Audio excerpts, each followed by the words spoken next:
Farmer खुद farming करना नहीं चाहता है, जबकि बाकी सब चाहते हैं कि वो फार्मिंग करते रहे और वहाँ पे फंसा रहे।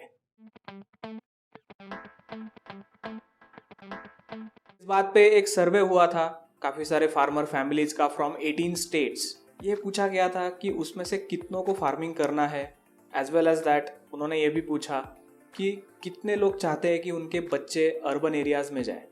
As you can see the headline here, more than 75% farmers want to leave their occupation. 75%.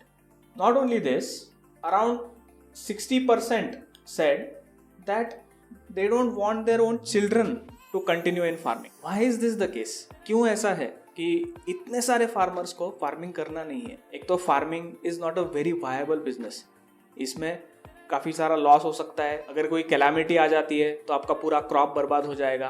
Eight the same time government ने ऐसे सारे लॉस बना के रखे हैं that you have to sell in particular mandis, you cannot sell through using contracts, and not only that, it's about living in rural areas also. Rural areas में रहना मतलब आपको अच्छा हेल्थ केयर शायद ना मिले, आपको एजुकेशन अच्छा ना मिले, आपके बच्चे को एजुकेशन अच्छा नहीं मिलेगा। खास करके एम्प्लॉयमेंट के अपॉर्चुनिटीज़ काफ़ी लिमिटेड है।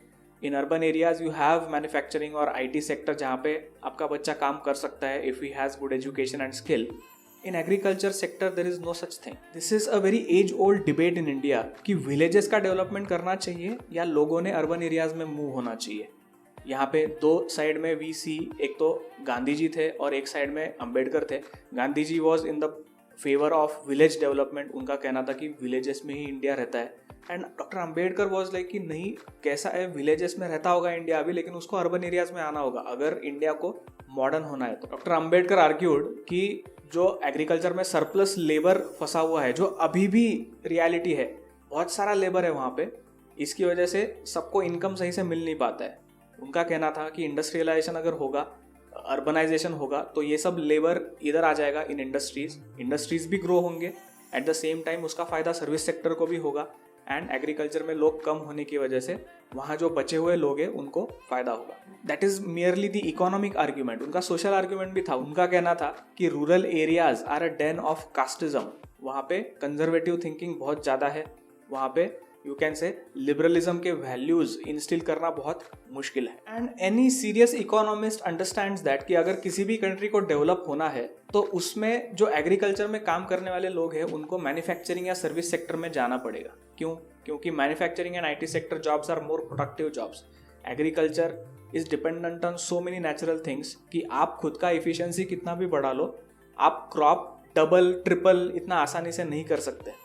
That kind of increase requires a lot of technology, and as compared to that, manufacturing का प्रोडक्शन डबल करना या फिर IT सेक्टर में प्रोडक्शन डबल करना is comparatively easier. And this chart shows where India has gone wrong.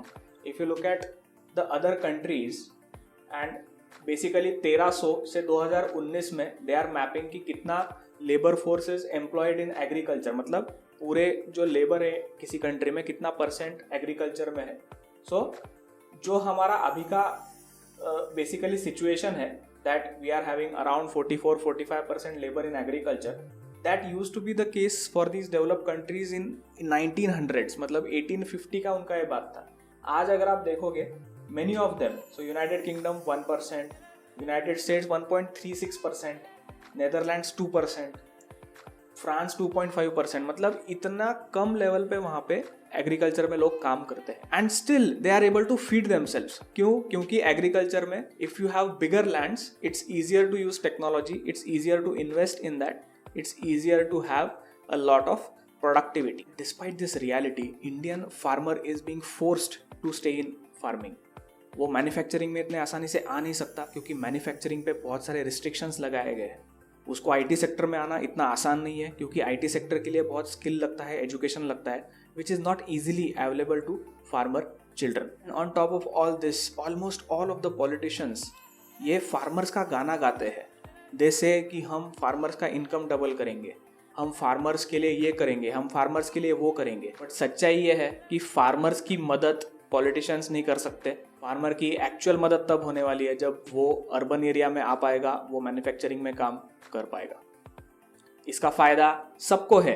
IT sector को नए clients मिलेंगे, manufacturing sector को लेबर मिलेगा और एग्रीकल्चर में जो बहुत सारा लेबर भर के रखा गया है वो खाली होगा, वहाँ पे प्रोडक्टिविटी इंक्रीज होगी, टेक्नोलॉजी इंप्रूवमेंट होगी एंड रियलिटी में जो फार्मर्स बचे हैं उनका इनकम हम डबल कर सकते हैं. But then why is this not happening? Because there are two sections of population in India who benefit from farmers staying in farming. First are the politicians of India, second are the government officers. So in the second part of this issue, we will look at how exactly this benefits them. अगर आपको आपके पैसे की चिंता है और taxes की चिंता है तो ज़रूर हमें लाइक, शेयर और सब्सक्राइब कीजिए. And thanks for watching.